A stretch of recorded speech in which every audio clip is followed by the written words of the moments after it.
Davis taught me to never be afraid because I was so terrorized by him. He sure taught me that if you try to terrorize me again, well, we can't say that on public radio, what I may do to someone. If Clive Davis, if his plan was to destroy my career, it didn't work. Did you catch that? Phyllis Hyman made a shocking revelation about Clive Davis. Was there a warning hidden? Many think she was secretly signaling Prince about it. I didn't like that sort of racial approach that if you were African American, you could not go to top 40 first. It's not like I want to leave. I just want to, talk about this thing and see if we can't make it more fair. Of course, they wouldn't change because if they changed, they wouldn't really exist. She fearlessly stood by the principle that women shouldn't tolerate any nonsense from anyone. However, her journey in the industry was riddled with difficulties. Despite her incredible talent and success, she faced numerous challenges and hardships behind the scenes that often go unnoticed. It suggested that she had insights into the inner workings of the industry, possibly shared by Clive Davis, and she tried to caution Prince about it. These insights may have contributed to the struggles in her own life. I can't afford to get overly depressed about the lack of a permanent man in my life. Just trying to feel better about myself, regain my confidence. You seem like the type. Phyllis Hyman's voice in Living All Alone really tugs at your heartstrings. It's one of those songs that stays with you forever. Her career stretched across decades, yet it feels like it ended far too soon. She was undeniably a radiant talent, but she encountered significant personal and professional hurdles. As a Black woman in the music industry, her journey was even more challenging. Consider Whitney Houston, grappling with her own struggles in the public eye. Phyllis faced similar battles, yet the industry didn't give her the support she deserved. That's called extreme highs and extreme lows, and there is no middle for me. It has to be something that has to be worked on. Phyllis Linda Hyman was born on June 6, 1949, the eldest of 7 siblings, and was raised in the vibrant neighborhood of St. Clair Village on the south side of Pittsburgh. Her father, a World War II veteran, and her mother, who worked as a waitress at a local nightclub, provided the backdrop for her upbringing. Growing up in St. Clair Village, nestled in the South Hills section of Pittsburgh, Phyllis's musical journey began with formal training at a music school after leaving her hometown. Following her graduation, she embarked on a national tour with the group New Direction in 1971. After the group disbanded, she joined All the People and collaborated with another local group, the Hondo Beat. Phyllis even made an appearance in the film Lenny in 1974. Right from the beginning, Phyllis stood out with her incredible voice, a true standout talent. She honed her skills singing in the choir at Carrick High School, where her music teacher Dave Tambouri recognized her exceptional talent and arranged private voice lessons to nurture her gift.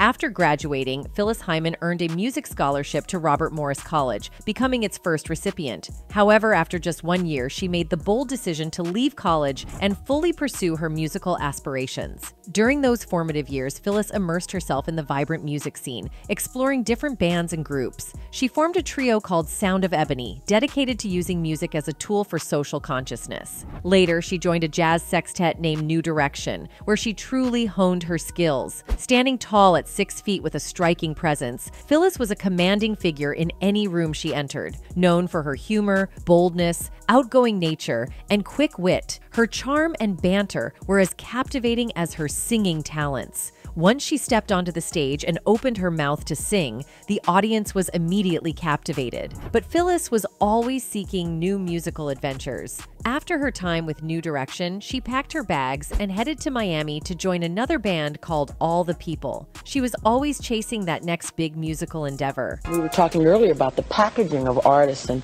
how they're picking up kids off the street pretty much, and producers are producing these records.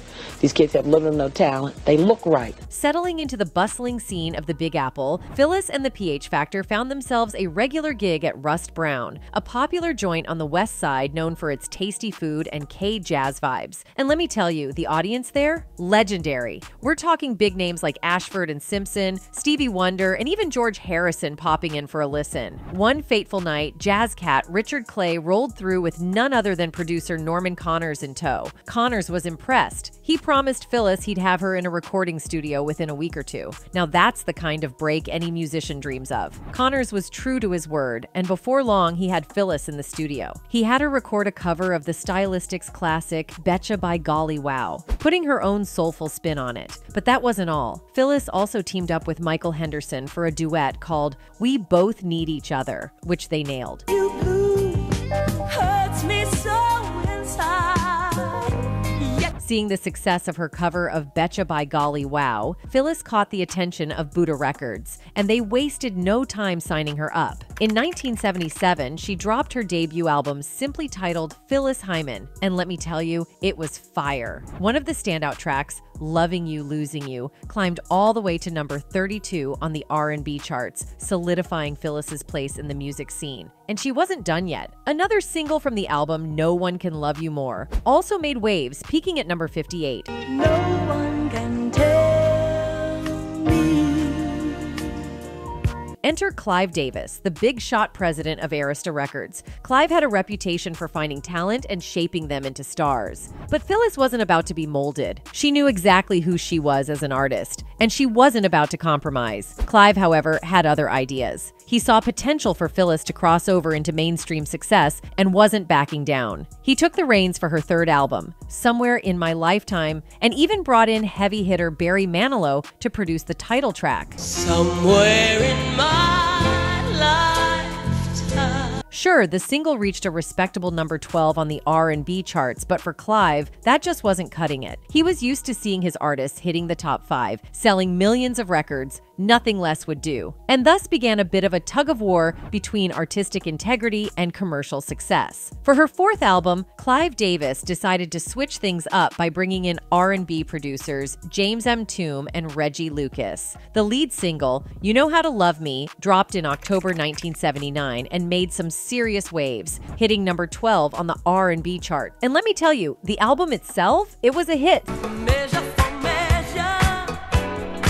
your love so much. Selling a whopping 400,000 copies, it was Phyllis's most successful record to date. Things were looking up for her personally too. She tied the knot with her longtime partner and producer, Larry Alexander, the year before. It seemed like everything was finally falling into place for the talented songstress. After the smash success of her fourth album, Phyllis was ready to be treated like the star she knew she was. But instead, she found herself facing pushback from the label and Clive Davis himself. She speaks very briefly, but very directly, how Clive Davis her. Clive Davis taught me to never be afraid because I was so terrorized by him. Whether he meant to do it or not, I'll never know. But he sure taught me that if you try to terrorize me again, well, we can't say that on public radio. What I might do to someone who tries to hurt me like that again in this business, I'm not having it. I should be respected as I respect, and I will not have someone try to ruin my spirit and ruin my career.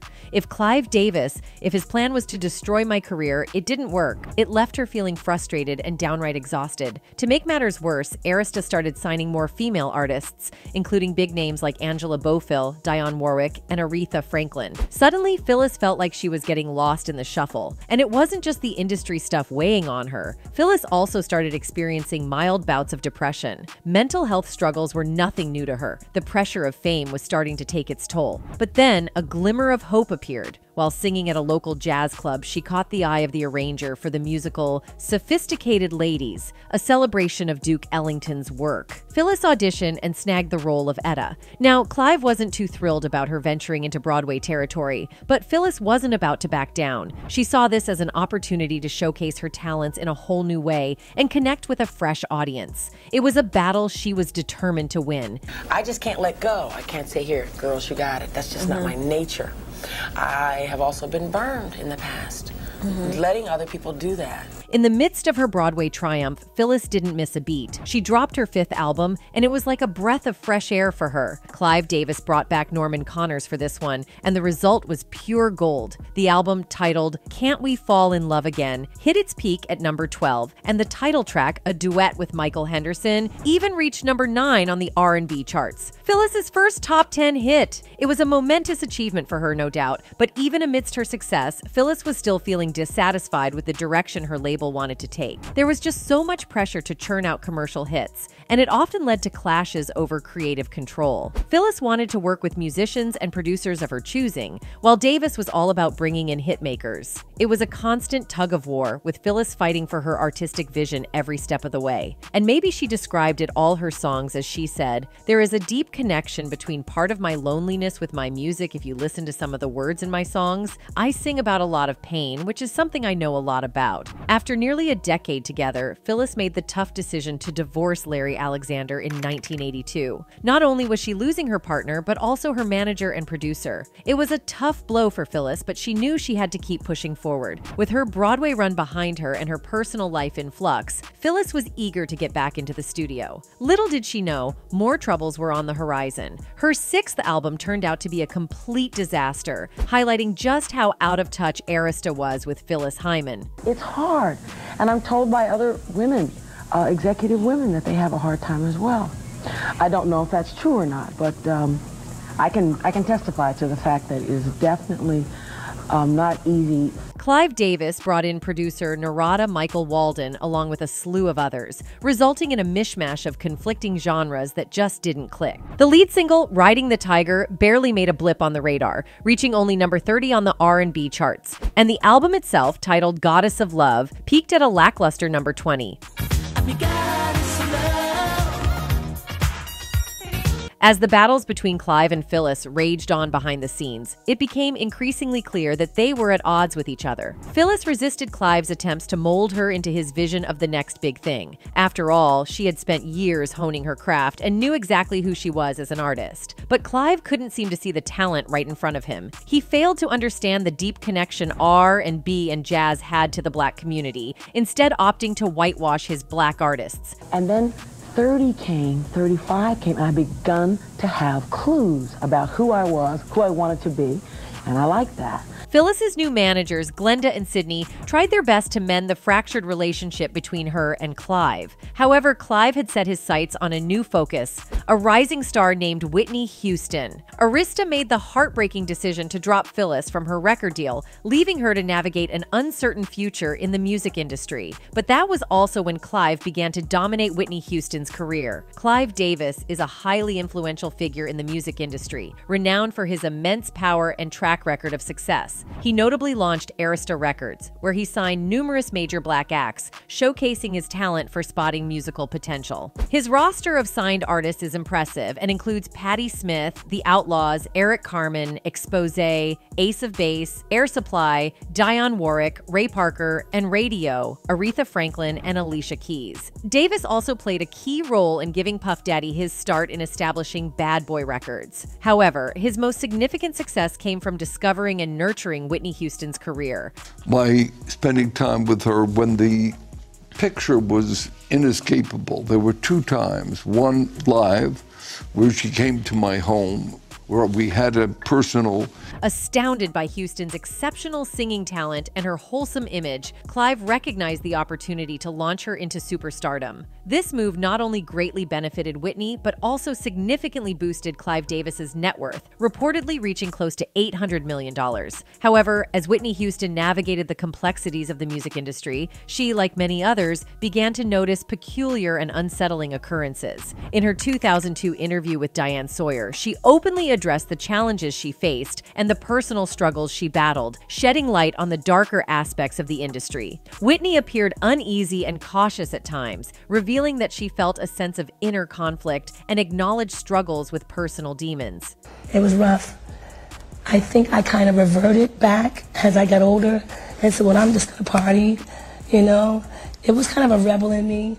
During her interview, Whitney Houston discussed her disputes with Clive Davis and suggested a conspiracy against her, inadvertently making herself vulnerable. Exploiting her past struggles with addiction, individuals sought to undermine her credibility and discredit her revelations. And people suggest that he may have done same with Prince as well. Prince's revelations about Hollywood took a darker turn when he sadly passed away in an elevator. The circumstances surrounding his death in that elevator were especially eerie, as noted by Dave Chappelle. According to Chappelle, Prince was always upfront and expressed his views boldly, making him difficult to control. Looking at it from the outside, it appears that someone hard to rein in was taken out of the picture. That he paid that kind of attention, and I think about that when I engage people, how these moments are just moments, but they mean so much. The comedian memorably explained on Friday to Tonight Show host Jimmy Fallon what it's like being featured on the cover of Prince's September 2013 single Breakfast Can Wait. That's a Prince judo move right there. You make fun of Prince in a sketch and he'll just use you in his album cover, the comedian quipped. What am I going to do? Sue him for using a picture of me dressed up like him?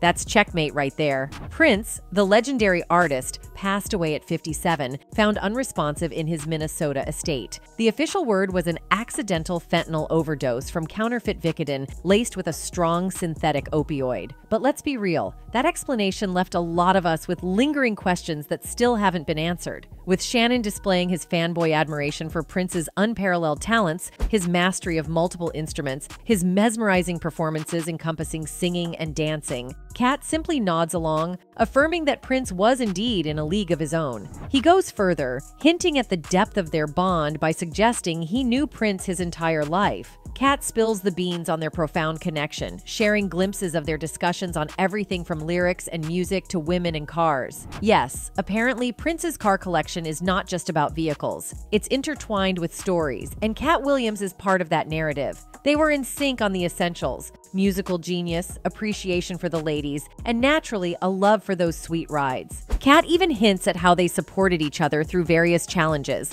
especially in navigating the harsh realities of the music business. Because we share certain things. Our connection was lyrics, musical lyrics, women, and cars. So when Kat Williams hints that he knows the real story behind Prince's departure, it's not just some random speculation. He's someone who was there, who shared more than a few laughs with the Purple One. In a 2022 interview with Arsenio Hall, Kat revealed how Prince inspired him, spending 5 cool years as a rapper before switching to comedy. It all started after a meetup with Prince at the tender age of 12 in Dayton, Ohio, where Prince was performing at the University of Dayton Arena. According to Kat, this encounter marked the beginning of a lifelong connection, with Prince serving as a guiding force. He even credits the legendary singer for boosting his self-esteem, attributing his confident swagger to Prince's influence. I met Prince when I was 12.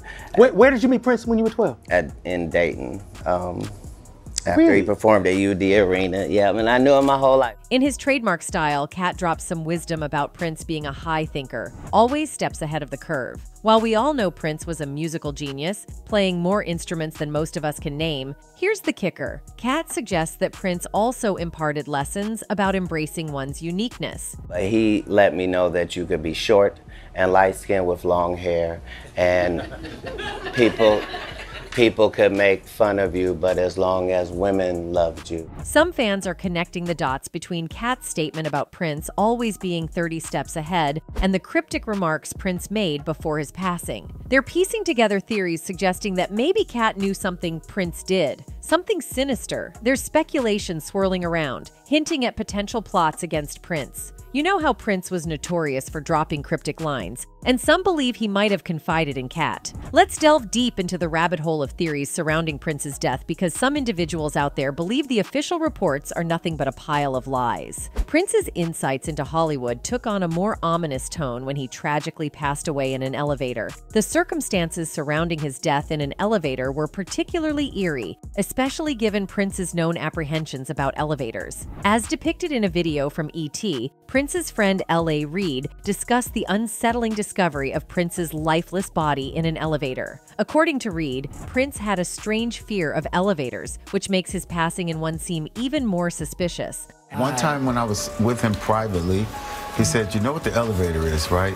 No. I said, "No, what's the elevator?" He said, "Well, the elevator is the devil." According to E.T., Louisiana, Reid shared Prince's aversion to elevators. Prince believed elevators were sinister, often referring to them as instruments of the devil. This perspective was encapsulated in his 1984 song, Let's Go Crazy. In the song's lyrics, Prince likened elevators to malevolent forces trying to bring a person down. He sang about the struggle to ascend by pressing a higher floor button, symbolizing his defiance against the negative influence he associated with elevators. He sings, "And if the elevator tries to bring you down, go crazy, punch a higher floor. If you don't like the world you're living in, take a look around you. At least you got friends. You see, I called my old lady for a friendly word. She picked up the phone, dropped it on the floor. Ah, is all I heard. Are we going to let the elevator bring us down? Oh no, let's go, Reed recounted a conversation he had with Prince about his feelings on elevators. This discussion left Reed uncomfortable as it delved into the topic of the devil, something he was uneasy discussing. The news of Prince's lifeless discovery in an elevator on the first floor of Paisley Park, his residence and studio,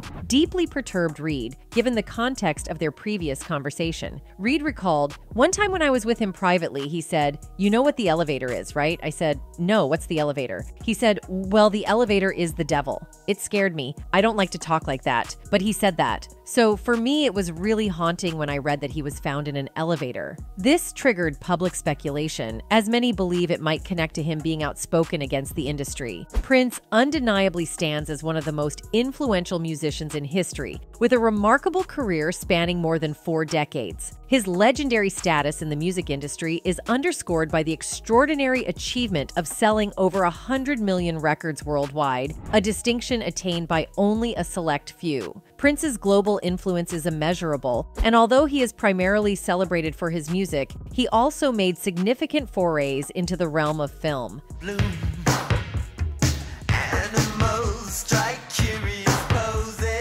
Prince's versatility as an artist went beyond just his music. It extended to his image, where he achieved an iconic status by embracing androgyny, challenging traditional gender norms, and breaking free from racial stereotypes. His bands often featured talented female members, and he continuously championed women within the music industry throughout his illustrious career. However, his dedication to women's empowerment also sparked a range of rumors and speculations, which ultimately added to his growing disillusionment with the music industry. Prince, who sadly passed away at the age of 57, emerged as a trailblazer and, at times, a contentious champion of artist rights. Throughout the 1990s, he engaged in open conflicts with the music industry, resorting to protests such as etching the word slave onto his cheek and adopting an unpronounceable glyph as his name. These bold actions were his way of expressing profound dissatisfaction with the major label system. He famously said, "Record contracts are just like, I'm gonna say the word slavery. I would tell any young artist, don't sign." Furthermore, in a 1996 interview with the Los Angeles Times, Prince expressed such a deep distaste for the music industry that he revealed a longing to have pursued an entirely different career. He exclaimed, "If I knew the things I know now before, I wouldn't be in the music industry." If Prince were an emerging artist in 2022, he would likely have thrived in the contemporary music landscape. Today's artists enjoy more autonomy and are not as reliant on major labels to manage their careers. Prince, with his musical ingenuity and entrepreneurial mindset, proved that artists could be both creative powerhouses and astute entrepreneurs, challenging the traditional belief that such decisions should be exclusively dictated by corporate executives. There is a war going on, the battlefield's in the mind, and the prize is the soul. When we think of Prince, we envision a versatile genius, skilled at composing, producing, mastering various musical instruments, and possessing dance moves that rivaled even his backing performers. Elevating Prince to the forefront of our consciousness, we unmistakably associate him with sensuality, evident through his overtly provocative style. His music becomes synonymous with intimate, bedroom-friendly melodies, and we perceive the man, in his own renowned words, as an individual of immense allure and magnetism. Mainly, I sensed a great deal of negativity and entropy in the music. There's a disintegration. Amid the undeniable sensuality prevalent in Prince's music and persona, we also uncover another facet that historically clashes with religious beliefs, particularly those of the Catholic Church. The complex interplay between sensuality and religion has been a source of tension, with topics like S often considered taboo in certain religious contexts. Not that.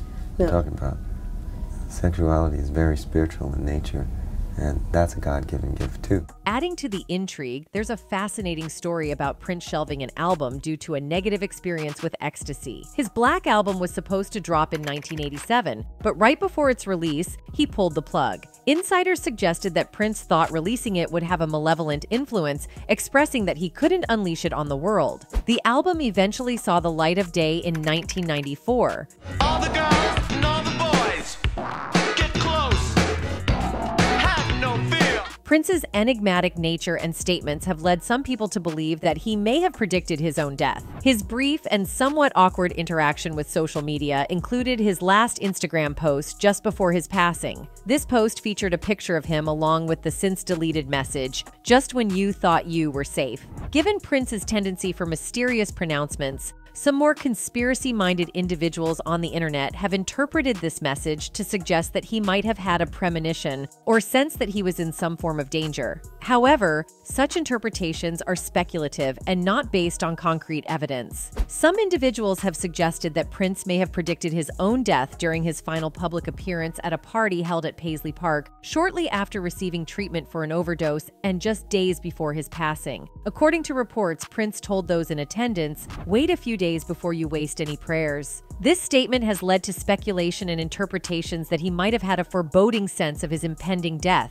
However, it's important to note that such interpretations are based on the circumstances surrounding his final days and remain speculative. He left everything on the stage. He gave us his all. He did around 4 encore. And he was dead after some time. Music legend Prince died after taking what he thought was Vicodin, but was actually a counterfeit painkiller that was laced with fentanyl. A Minnesota prosecutor said in announcing that he would not be filing criminal charges in Prince's death. One of his fans wrote, "The industry has been K-off artists for a long time now. MJ, Prince, Whitney, etc. When you no longer want to play by their rules, this is your end, or they will destroy you in front of millions. This industry is very evil." Another fan wrote, "It's heartbreaking to think of such an icon being in a position of helplessness knowing they were coming for him and everyone around him was wicked. Soon as he got ownership BCK from his music, they K him." That's it for today. See you in the next video. Until then, goodbye.